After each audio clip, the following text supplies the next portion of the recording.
Pfaller, who is a philosopher, and he teaches at the University of Art and Industrial Design in Linz, Austria.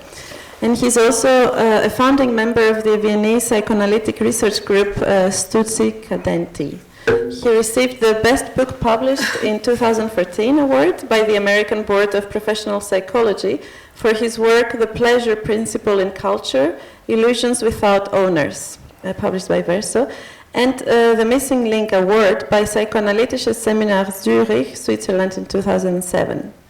His publications include, among others, Interpassivity, The Aesthetics of Delegated Enjoyment, Wofür es sich zu leben lohnt, Elemente materialistische Philosophie, and Umansano Sveto Inčisti I guess that's Slovenian. Well, hello, good evening. Thank you very much, Konstantina. I think I can fine. Use this. Yes, thank you very much. In my brief contribution tonight, I thought I would like not to speak about the aspects that I have treated in my essay, but I want to briefly develop another idea that somehow bugged me with regard to the work of the three artists that we are speaking about here. When the three artists, formerly not known as Janez Janša, let appear one person with the name Janez Janša next to another person with the same name, I myself cannot help being struck by a certain joy. It is a joy of beauty, and a joy of beauty caused by seriality. I think this is something that I would regard as a modernist aspect in the work of Janez Janša. It is, I think, the same fascination that occurred in minimal art with, for example, Donald Judd letting appear one metal box just beside the next exactly identical metal box. Or when Andy Warhol let appear one Mao Zedong just next to the identical other Mao Zedong and so on. The same object again next to the first. What is beautiful about this, I think, has been nicely explained by Roman Jakobson in his Poetics. Jakobson says that the poetic function projects the principle of equivalence from the axis of selection to the axis of combination.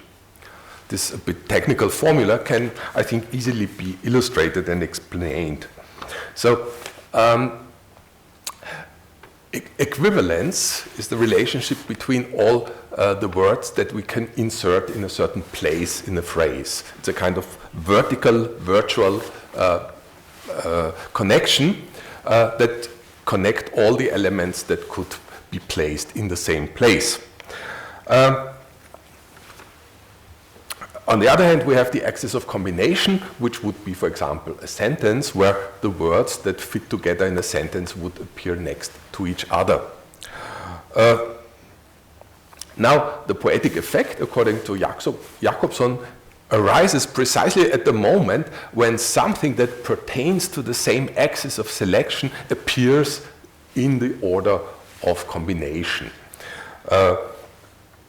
So, for example, when we would say wine is good, it's not a poetic effect. We could say wine is delicious, nice, but not poetic. But if we say wine is fine, like Ozzy Osbourne does in his song, then of course we choose something that comes from the same axis of selection, like the word wine. We have a phonetic equivalence, or as Jakobson sometimes says, a similarity, and it appears in the same sentence, it appears in the same axis of combination. Another example by Jakobson, we could say, for example, I like Eisenhower, but this would not have a poetic effect. But if we use his nickname and say, I like Ike, then again we have something stemming from the same phonetic axis of phonetic equivalence. It need not necessarily be phonetic equivalents like wine, fine, like, Ike. It can also be semantic equivalents. So if I would, for example, say the sailor is my catastrophe, it's not poetic. If I would say the sailor is my peril, I would also not be poetic. But if I say the sailor is my sinking, then I have something that stems from the same connection on the axis of selection, and I have a poetic effect again. This was a famous song of my youth when New Wave reached Vienna. A New Wave band had this nice song, Der Seemann ist mein Untergang, the sailor is my sinking. I think what occurs here is a kind of infantile pleasure. It is as if we would experience a kind of loss of gravity that usually pertains to language. It is for a moment as if we could fly. And I think we encounter this as a problem of psychic life with small children when they have learned to say mama and maybe a few other words, and then they start pointing at every person and say mama, mama, mama, and then the adults come and say no, this is not mama, and they say mama, and then you say no, but only this, and it's clear that for them it's also a certain play, but what they want to provoke and what they want to test is a gesture of castration, symbolic castration, that kicks in and says, no, there is just one mother, famous joke by Slavoj, Žižek, just one mother, no? Which means there is no double ganger possible. Every person can just exist once in the world. You have to accept this, and this means symbolic castration somehow forever separates the axis of selection from the axis of combination in our symbolic life. But poetry somehow, at least for a moment, brings back this infantile pleasure, or we could say, to be more precise, it for a moment suspends castration, but under the condition of castration. I think this is very important to understand the pleasure here. I will come back to this in a minute.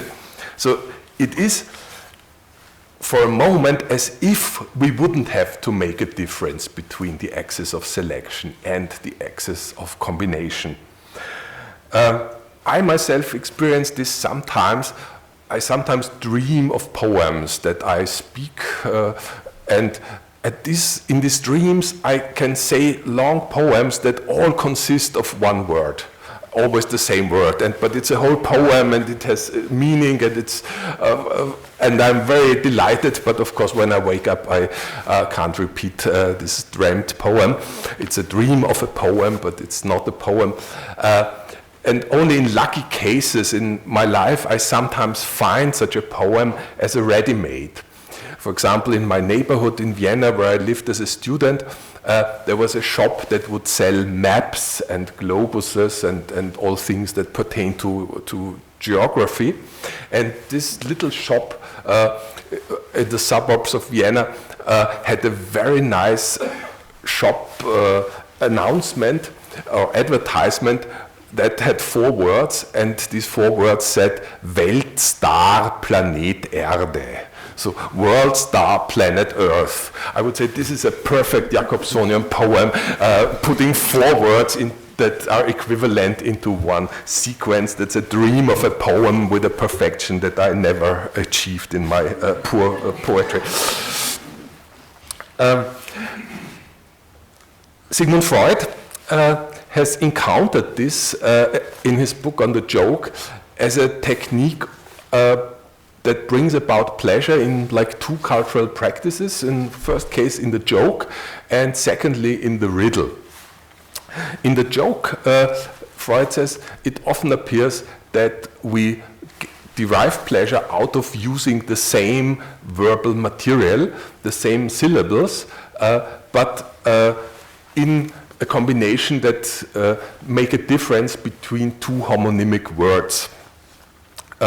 One example that he gives is when patients are asked about masturbation, in German Onanie, they somehow deny that they do it, but they deny it with a signifier that affirms onanie. They say it, they say oh no, never, and in Viennese dialect this is onanie. No? So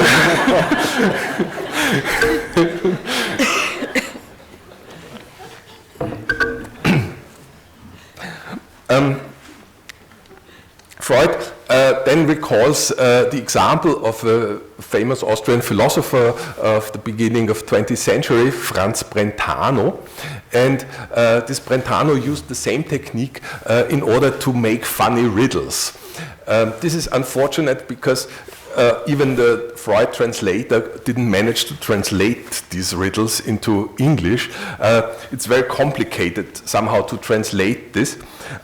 I will just give a simple example of how these riddles work.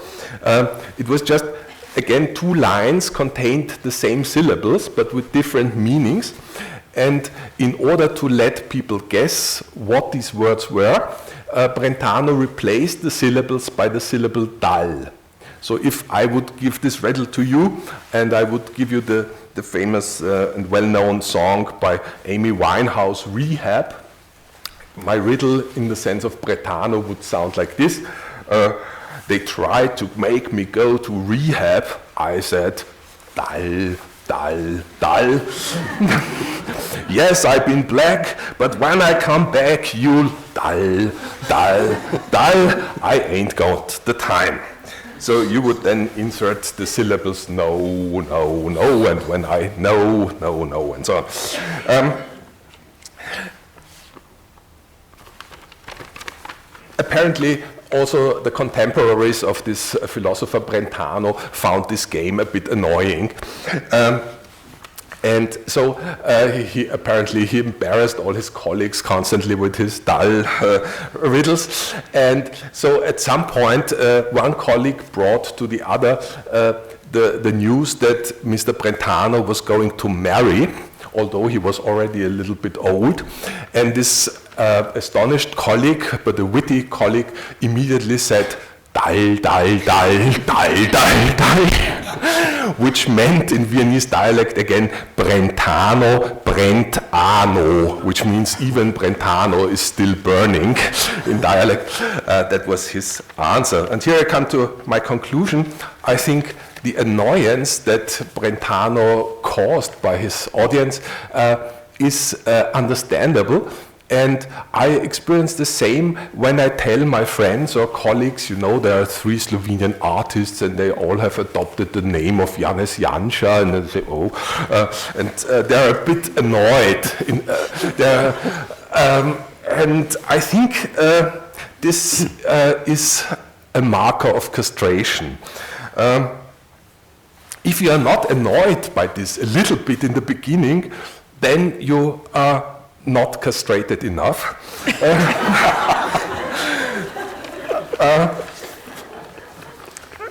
I think this reveals that this annoyance is all but a hindrance, but it's actually a requirement for the aesthetic pleasure that pertains to seriality. If you are not annoyed in the beginning, you are not castrated enough for experiencing the relief that a momentary suspension of castration can bring about. Thank you very much.